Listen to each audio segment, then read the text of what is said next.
Kumekuwepo na kuripotiwa kwa taarifa katika vituo vya polisi na nyingine katika mitandao ya kijamii zikijulisha kwamba mtu au watu fulani wamepotea, hawaonekani au wamekamatwa na watu waliojitambulisha kuwa askari wa jeshi la polisi.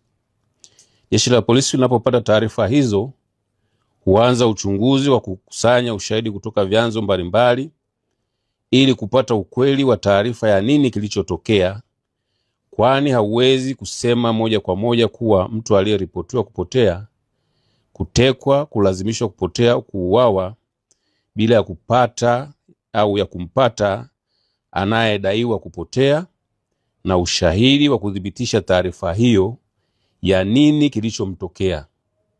Kama alitendewa uhalifu, ni nani wahusika kulingana na sheria, kanuni na taratibu.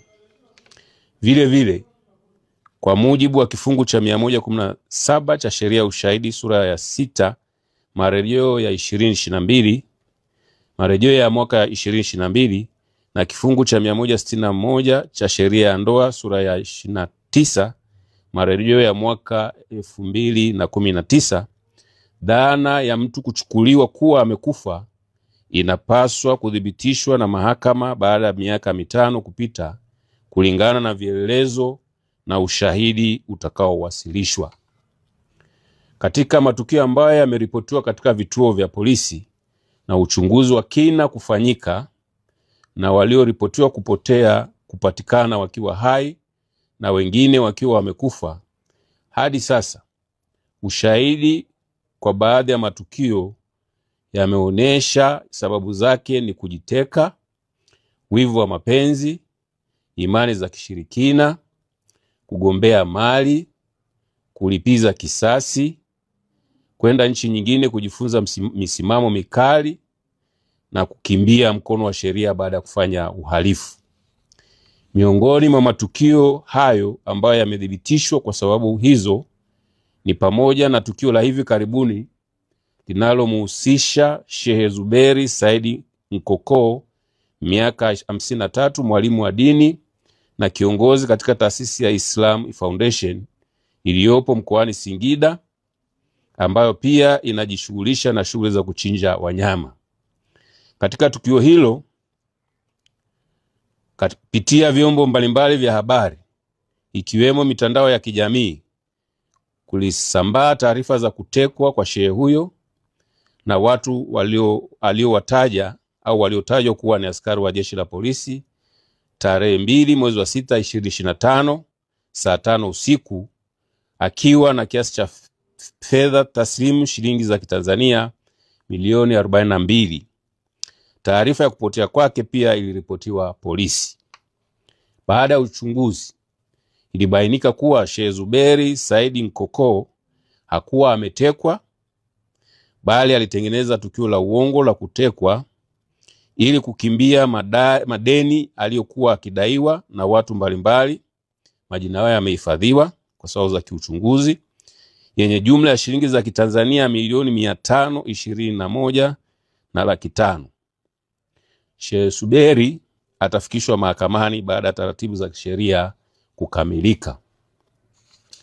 Baadhi ya matukio mengine yaliyohusishwa na utekaji wa watu vikihusishwa vyombo vya dola, lakini baadaye uchunguzi ukabaini kuwa vyombo vya dola havikuhusika kwenye matukio hayo, ni pamoja na tukio la tarehe 7 mwezi wa 6 2025 lililotokea katika kijiji cha Mtakuja, kata ya Nanganga, wilaya ya Ruangwa, mkoa wa Lindi, ambapo Rita Severini Ndambalilo, miaka 41, mkazi wa Dangote Mtwara, mfanyakazi wa kituo cha kuuza mafuta cha kampuni ya Specialized Petrol Station ya Mtwara, alikutwa akiwa ameuawa kwa kunyongwa na mtandio na kutupwa kando ya makarasha ya Wachina katika kitongoji cha Nahungo, kijiji cha Mtakuja, kata ya Malolo, wilaya ya Ruangwa.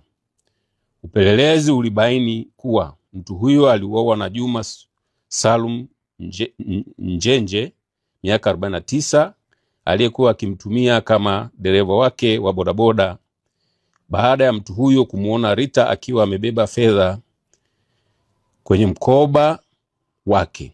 Kabla ya mwili wake kupatikana, taarifa zilisambaa kuwa alikuwa ametekwa na watu wasiojulikana.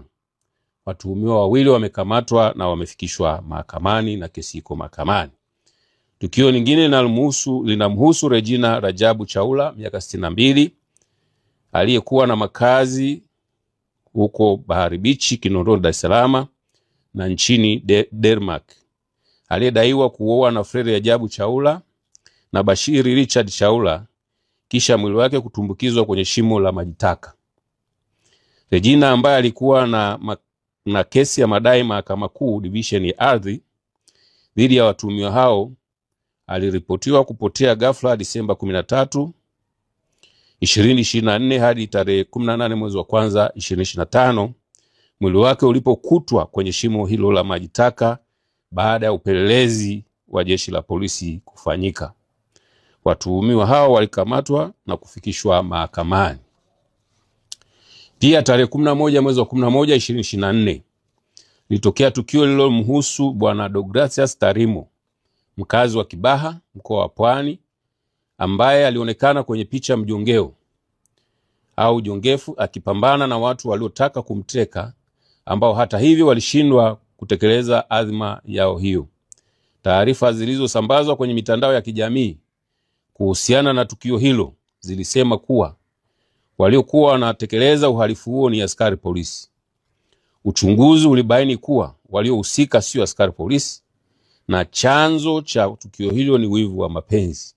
Watuhumiwa 6 walikamatwa na kufikishwa mahakamani. Aidha, tarehe 24 mwezi wa 8 2024 katika kijiji cha Haiderere, kata ya Haiderere, tarafa Haidom, wilaya ya Mbulu, mkoa wa Manyara, Saulo Samuel Baloho, miaka 44, mkazi wa Haiderere, alitoa taarifa ya uongo kwa kutumia simu ya mkononi kuwa ametekwa tangu tarehe 22 mwezi wa 8 2024 na watu wasiojulikana na kumpeleka Karatu, mkoa wa Arusha, kwa lengo la kumtoa figo. Upelelezi ulibaini kuwa mtuhumiwa hakutekwa, bali aliondoka nyumbani kwake akimwaga mke wake kwamba anapeleka fedha shilingi za Kitanzania 280,000 ukweni kwa mtoto wake wa kiume, ambazo ni mahari aliyokuwa anadaiwa mtoto huyo. Uchunguzi ulibaini mtuhumiwa alizitumia fedha hizo, na ili kuficha aibu akaamua kuzusha kwamba ametekwa. Mtuhumiwa alifikishwa mahakamani na kuhukumiwa kulipa faini ya shilingi za Kitanzania 100,000. Tukio lingine ni la tarehe 23 mwezi wa 8 2024 lililotokea katika kitongoji cha Kwedi Java, kijiji cha Nyasa, kata ya Kangata, tarafa ya Magamba, wilaya ya Handeni, mkoa wa Tanga. Lililomhusu Elia Elifaza Raymond Mchome, miaka 3, mkazi wa kitongoji cha Kwedi Java, ambaye aliuawa na kufukiwa ndani ya chumba walichokuwa akilala na Jackson Elisante Maeda, miaka 23, mkazi wa Kwedi Java, kwa imani za kishirikina. Kabla ya kubainika kwa mwili wa mtoto huyo, taarifa zilisambaa kuwa alikuwa ametekwa na watu wasiojulikana. Mtuhumiwa aliyehusika na mauaji hayo alikamatwa na kesi iko mahakamani. Pia tarehe 19 mwezi wa 8 2024 Ezania Kamana, miaka 36, aliyetoweka bila kufahamika mahali alipokuwa, alikutwa akiwa ameuawa na mpenzi wake aliyefahamika kwa jina la Abdalla Miraji Musa, miaka 42, kisha mwili wake kukatwakatwa na kuwekwa katika mifuko 4 ya sandarusi na kutupwa maeneo ya Ununio. Mtuhumiwa alikamatwa na kesi iko mahakamani. Kuna matukio ya watu 7 ambao waliripotiwa polisi Singida kuwa walipotea au walitekwa. Uchunguzi ulibaini tarehe 8 mwezi wa 8 2024 ulibaini katika kijiji cha Chalunyangu, kata ya Makuro, tarafa Mtinko, wilaya ya Singida, mkoa wa Singida. Watu hao ambao ni Samweja Sifaeli Saidi, miaka 22, na wenzake 7 waliuawa kwa kukatwa sehemu mbalimbali za miili yao kisha kunyofolewa au kutolewa baadhi ya viungo vya miili yao na kufukiwa kwenye mashimo tofauti tofauti na waganga wa kienyeji waliofahamika kwa majina ya Saidi Haji Msanga miaka 24, mkazi wa kijiji cha Migungu, pamoja na Kamba Kasubi miaka 34, wakishirikiana na wenzao 12. Aidha, baada ya ufuatiliaji ilibainika miili mingine mitatu iliyofukiwa wilaya ya Chemba mkoani Dodoma na kufikisha jumla ya watu 10 waliouawa na watu hao. Kabla kubainika miili yao, taarifa zilisambaa kuwa watu hao walikuwa wametekwa na watu wasiojulikana. Watuhumiwa 13 walikamatwa. Kesi iko mahakamani. Tarehe 31 mwezi wa 7 2024, wafanyabiashara wawili wa wilaya ya Songea mkoa wa Ruvuma waliofahamika kwa majina ya Ray James Hiera na Riziki Mbarara Mohamed walidaiwa kutekwa baada ya kutoonekana kwa siku kadhaa bila taarifa, huku simu zao zikiwa hazipatikani. Upelelezi ulibaini kuwa watu hao waliuawa na mganga wa kienyeji aliyefahamika kwa jina la Mtila Msua Ausi miaka 29, mkazi wa Lugunga wilaya ya Tunduru, katika pori la Mdingula uwanja wa ndege, kwa kuanywesha sumu na yeye kuchukua pesa kiasi cha shilingi za Kitanzania milioni 15 ambazo marehemu alibeba na kwenda nazo kwa mganga huyo ili ziombewe dua. Watuhumiwa 3 walikamatwa. Kesi iko mahakamani.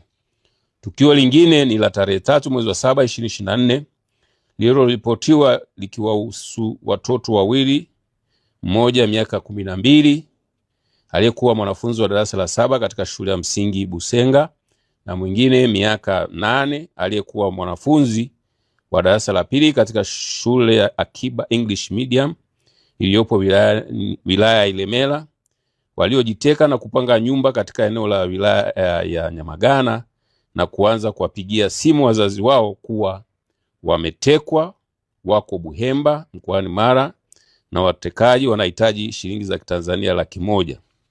Watoto hao wanaendelea kufuatiliwa tabia zao chini ya ustawi wa jamii na jeshi la polisi. Hali kadhalika, tarehe 3 mwezi wa 7 2024, John Zefania Mboge, mkazi wa Goba Center, aliyekuwa akitokea benki ya CRDB tawi la Coco Plaza, alikamatwa na watu 7 na kumuingiza kwenye gari namba T 458 DYU Toyota kisha kumpora pesa. Watuhumiwa 7 walikamatwa na kufikishwa mahakamani. Tukio lingine ni la tarehe 17 mwezi wa 6 2024, lililotokea katika kitongoji cha Kabionda, kijiji cha Mulele, kata ya Ruhanga, tarafa Kamachumu, wilaya Muleba, mkoa wa Kagera, ambapo mtoto aliyefahamika kwa jina la Noela Novat Asimwe miaka 2.5 mwenye ulemavu wa ngozi aliripotiwa kutekwa na watu wasiojulikana. Uchunguzi wa polisi ulibaini kuwa mtoto huyu ameuawa kwa kunyongwa shingo na kunyofolewa baadhi ya viungo vya mwili ikiwemo mikono yote miwili, kisha mwili wake kutupwa kwenye daraja ukiwa umefungwa kwenye mfuko wa sandarusi. Watuhumiwa 9 akiwepo baba yake mzazi walikamatwa. Kesi iko mahakamani. Katika tukio lingine la tarehe 15 mwezi wa 5 2024, mtoto ambaye jina lake limehifadhiwa kwa ajili za kiusalama au kisheria aliripotiwa kutekwa katika maeneo ya Manjelwa, Ilomba, wilaya ya Mbeya, mkoa wa Mbeya, na Winfrida Martin Komba miaka 36, mkazi wa Vingunguti, Dar es Salaam, kwa kushirikiana na mzazi wa mtoto huyo aitwaye Agnes Jacob Mwalubuli, ikiwa ni njama waliopanga ili kumshinikiza baba mzazi wa mtoto huyo atoe fedha za Kitanzania milioni 20 ili mtoto aachiliwe na watekaji, la sivyo watamuua. Watuhumiwa 3 walifikishwa mahakamani na mtuhumiwa mmoja alihukumiwa kifungo cha miaka 3 jela. Mmoja alihukumiwa, ambaye ni mama mzazi, kifungo cha nje cha miezi 12. na mama ambaye mtoto alikutwa kwake aliachiwa huru.